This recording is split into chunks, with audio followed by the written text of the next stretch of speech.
Teori psikodinamika merupakan salah satu teori yang memandang tentang pentingnya pengaruh lingkungan, terutama lingkungan yang diterima oleh setiap individu pada awal perkembangannya. Sebelum kita membahas lebih lanjut tentang teori-teori perkembangan, saya akan memperkenalkan diri terlebih dahulu. Perkenalkan, nama lengkap saya Agustina Restilatong dengan NIM 22010901113 dari Program Studi Pendidikan Sejarah Fakultas Keguruan dan Ilmu Pendidikan Universitas Nusa Cendana Kupang. Di sini teman-teman, saya akan menjelaskan teori perkembangan peserta didik yang berasal dari teori psikologi perkembangan. Salah satu di antaranya adalah teori psikodinamika. Teori psikodinamika merupakan salah satu teori yang memandang tentang pentingnya pengaruh lingkungan, terutama lingkungan yang diterima oleh setiap individu di awal perkembangannya. Dari kalimat ini teman-teman, kita sudah mengetahui bahwa lingkungan merupakan salah satu faktor penting yang mempengaruhi tentang perkembangan dari setiap individu. Ada beberapa ahli yang mengkaji tentang teori psikodinamika ini, yaitu yang pertama ada Sigmund Freud dan juga Erik Erikson. Ketika Freud ingin menjelaskan teorinya atau ingin menguraikan teorinya, ia mengembangkan satu penjelasan tentang struktur dasar dari kepribadian. Nah, dalam teorinya ia mengatakan bahwa dasar kepribadian ini terdiri dari 3 bagian penting atau tersusun dari 3 bagian penting, yaitu ide, ego, dan juga superego. Kita mulai dari komponen yang pertama yang telah dinyatakan oleh Freud, yaitu ide. Teman-teman, ide itu sudah ada sejak kita lahir, tetapi ide ini digambarkan seperti perasaan tidak bermoral, liar, tidak mau tahu, dan berorientasi pada hal yang bersifat kesenangan saja atau ingin mencari kepuasan. Contohnya ketika kita lapar, terus kita juga tidak punya uang, sehingga muncul dari diri kita ingin mencuri atau ide ingin mencuri, tetapi kita teringat ajaran orang tua kita untuk jangan mencuri. Contohnya teman-teman, pada saat kita lapar, nah, dan pada saat itu juga kita tidak punya uang. Nah, di sini tentu saja kita akan muncul inisiatif atau ide supaya kita bisa mendapatkan apa yang kita inginkan. Nah, ide ini juga berusaha untuk menghindari rasa sakit, dorongan mencari kepuasan, dan juga bersifat refleks. Pada saat kita ingin mendapatkan apa yang kita inginkan tetapi dengan cara yang tidak bermoral atau tidak beretika, misalnya kita ingin mendapatkan apa yang kita inginkan dengan cara mencuri. Nah, dan pada saat itu juga kita mengingat ajaran orang tua kita yang mengatakan bahwa mencuri itu merupakan salah satu perbuatan yang tidak baik, dan juga ajaran agama yang mengatakan bahwa mencuri itu sangat-sangat berdosa. Nah, itu kita masuk di superego, karena superego ini dia berbanding terbalik dengan ide. Sifat dari superego ini adalah teratur dan juga bermoral. Superego juga berasal dari nilai-nilai lingkungan, nilai agama, dan juga ajaran orang tua. Namun tidak semua keinginan superego itu rasional. Hal ini tergantung dari pelajaran atau nilai yang kita ikuti. Yang berikut adalah ego. Ego inilah yang akan memilih untuk mengikuti superego atau ide. Dengan kata lain, ego sendiri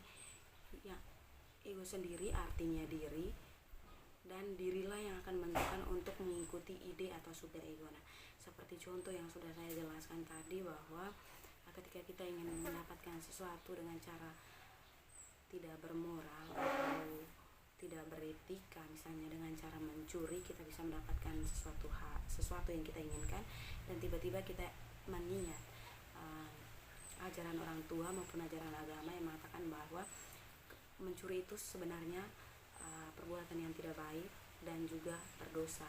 Nah, di situ ego kita akan bermain. Nah, kita akan memilih harus ikut yang mana, apakah kita mengikut ide atau superego.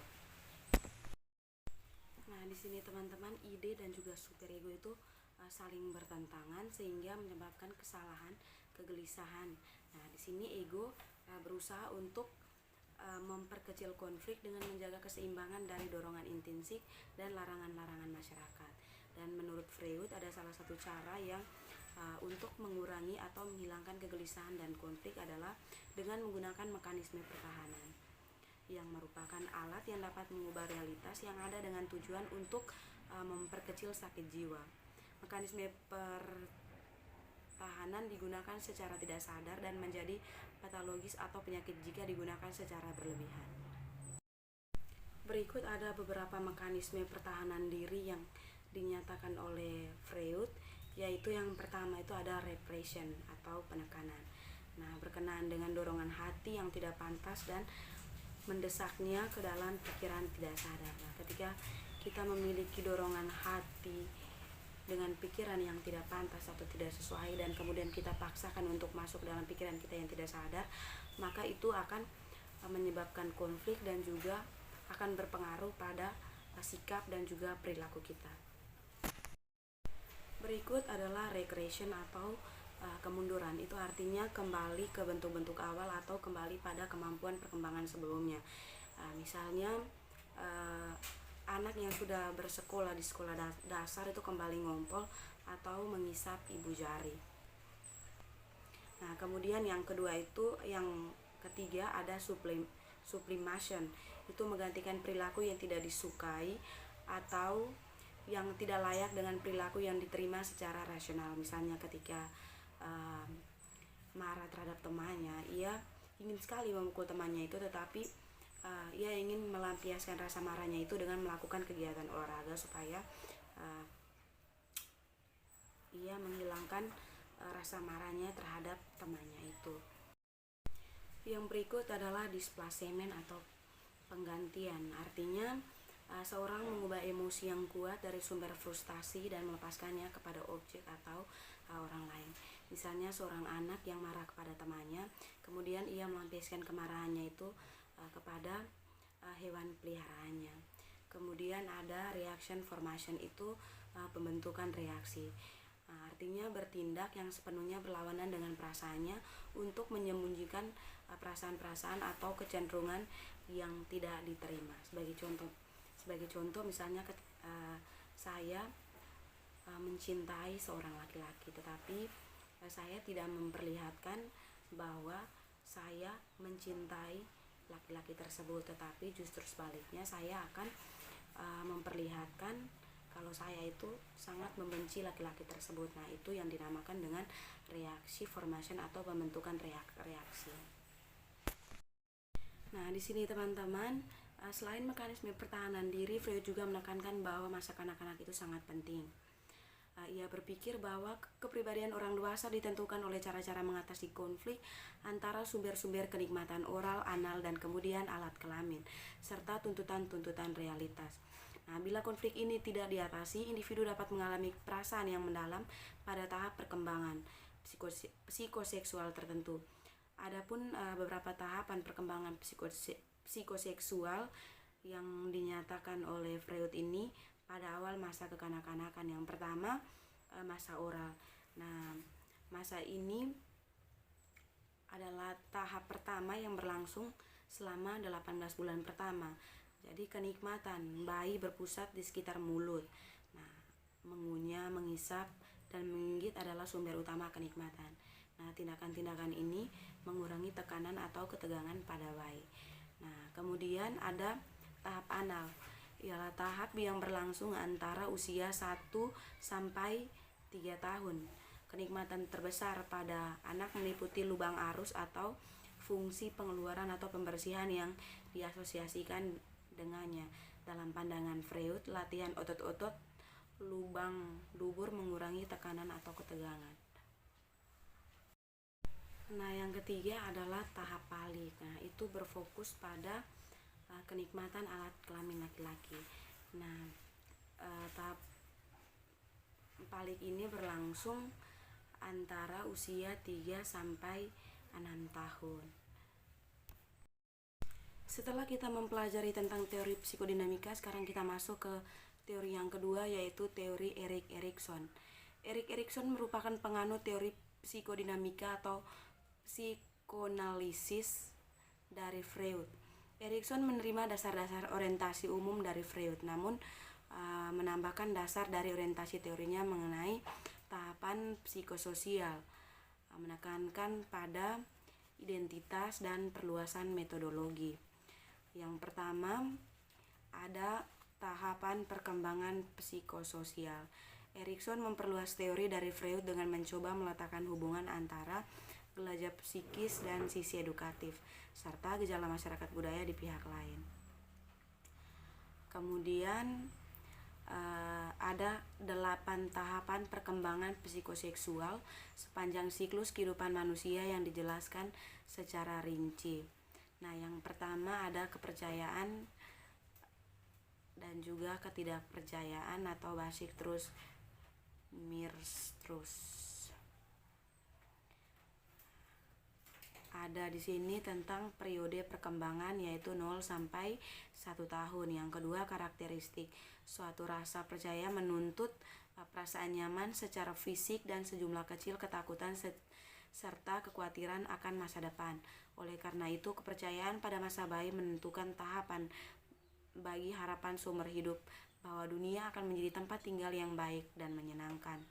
Kemudian yang kedua ada otonomi vs rasa malu dan ragu-ragu. Yang pertama ada periode perkembangan, itu tahun kedua. Nah, kemudian ada karakteristik. Setelah memperoleh kepercayaan dari pengasuh mereka, bayi mulai menemukan bahwa perilaku mereka adalah milik mereka sendiri. Mereka mulai menyatakan rasa mandiri atau otonomi mereka. Mereka menyadari kemauan mereka.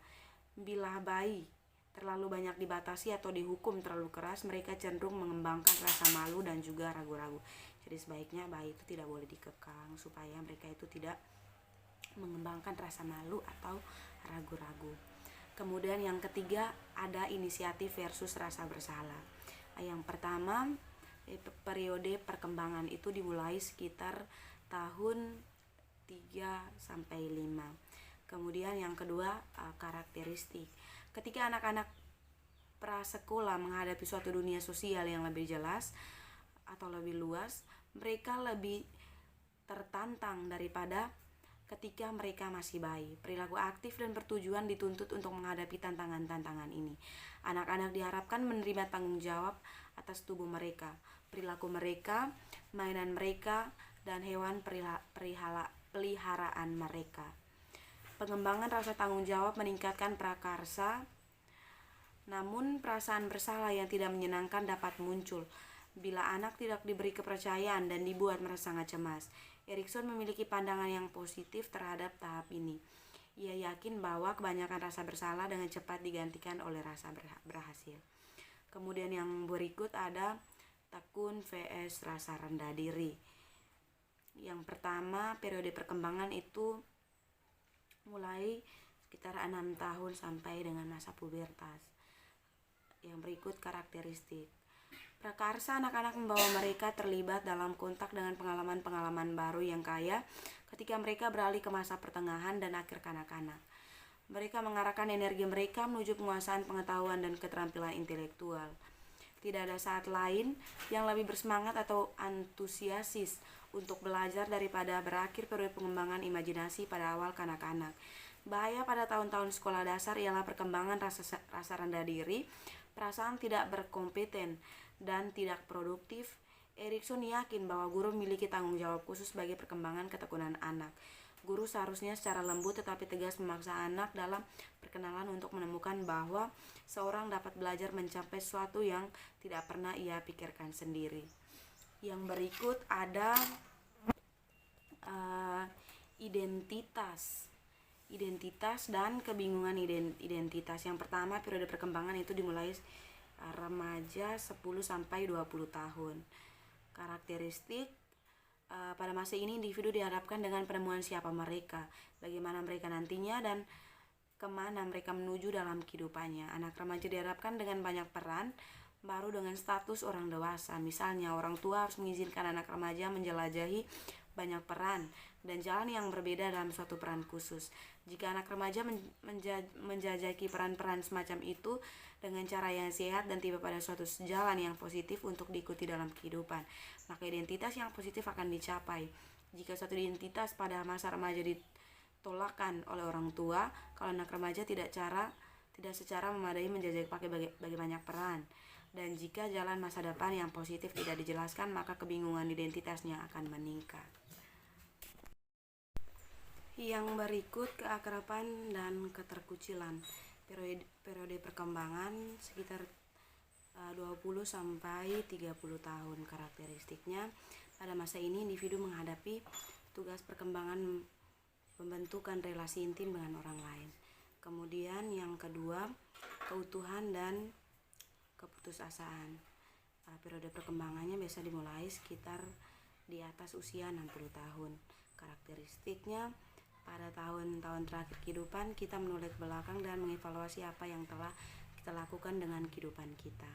Kemudian kita masuk ke teori yang kedua.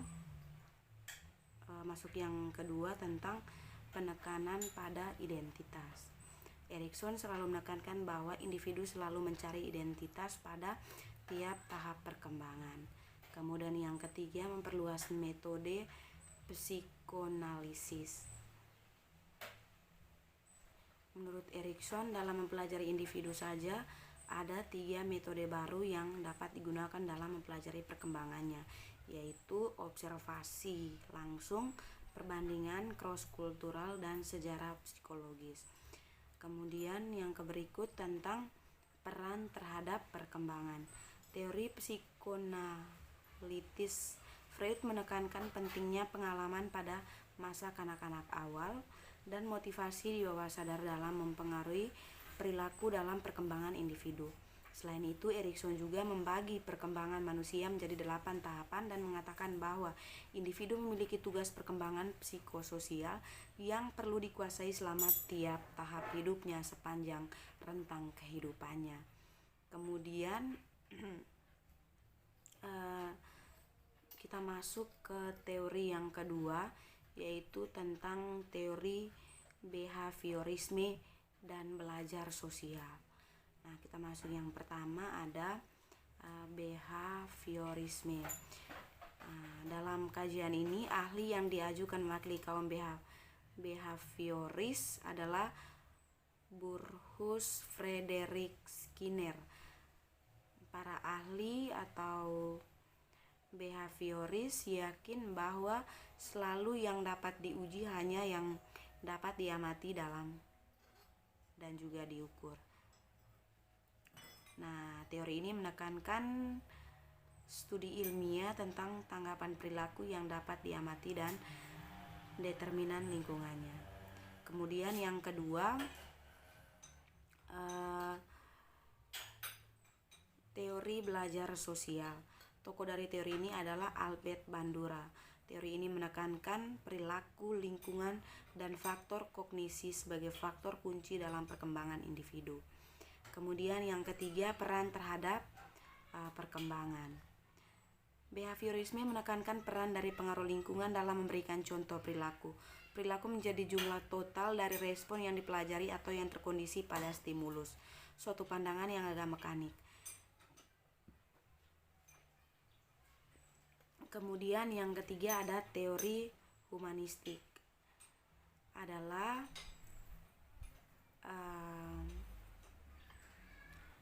teori ini menolak determinisme Freud dari insting dan determinasi lingkungan dari teori pembelajaran. Kemudian yang ketiga ada Buller atau teori tahap perkembangan.